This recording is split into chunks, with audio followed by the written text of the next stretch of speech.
Good morning. I think it's still morning. As it was mentioned, I was going to talk about Guston's abstract expressionist period.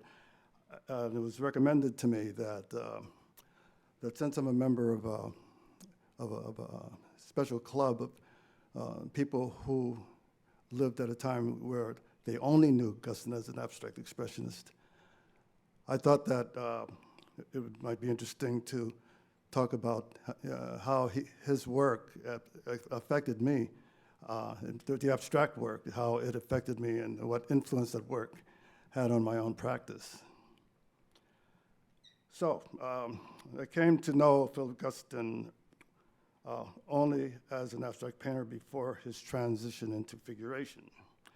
The work stood out for me because it was a more poetic use of paint, making him different from other abstract expressionists like Pollock, Kleins, Hoffman, who had a more literal and immediate relationship to the materiality of paint. As an art student, my understanding of painting language was informed by Guston's abstract work. Of course, as a teenager, I did not know this, but as I now reflect on the development of my own practice, I remember being particularly attracted to what I did recognize in his paintings, which was a mesmerizing space, a play of texture that his brushwork produced, an atmosphere of light and color that articulated an interior world of the canvas that was so different from the other abstract expressionists of the time, a language of forms that employed but did not emphasize the literal materialism of paint, but flirted on the edges of its analogical capacity to create illusion. I was taken by this way of looking at abstract expressionism, specifically the material manipulation of paint to advance a poetic language.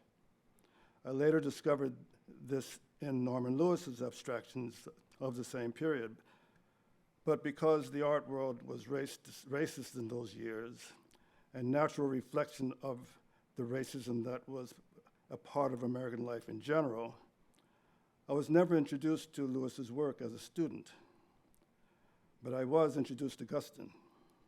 In a strange way, Guston, because of his experiments in building forms that were more analogical than literal, was perceived differently, and for that reason became for me a substitute for Norman Lewis, who the art world tried to keep me from knowing.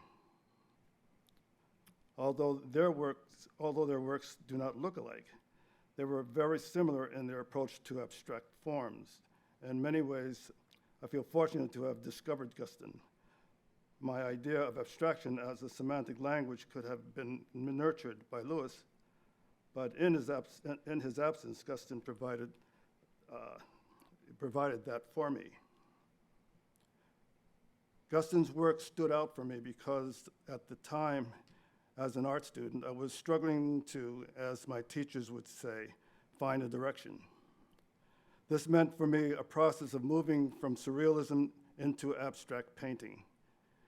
It seemed that in those days, it was believed that one struggle to find a direction recapitulated the history of modernism, which was itself shaped by the same transitional narrative from representation to abstraction. So like many others, I had a surrealist period, which evolved into a transitional struggle into abstraction. I see now that this is a theory of development advanced by modernist ideology and not a natural development in the way that we think of our bodies and our mentality. The ideas that we think of our bodies as developing organically, and that same metaphor has been applied to this idea of finding a direction. I understand now that that was an ideological position, not a reality. But what this narrative of developing a style produced is that it thrusts you in this cognitively dissonant space that made this process of finding one's personal style seem like an uncharted journey into indeterminate pathways, making one unsure about where one was going or where one was being led. It was this context that I saw Guston's abstract paintings, and it had the effect of shaping this journey.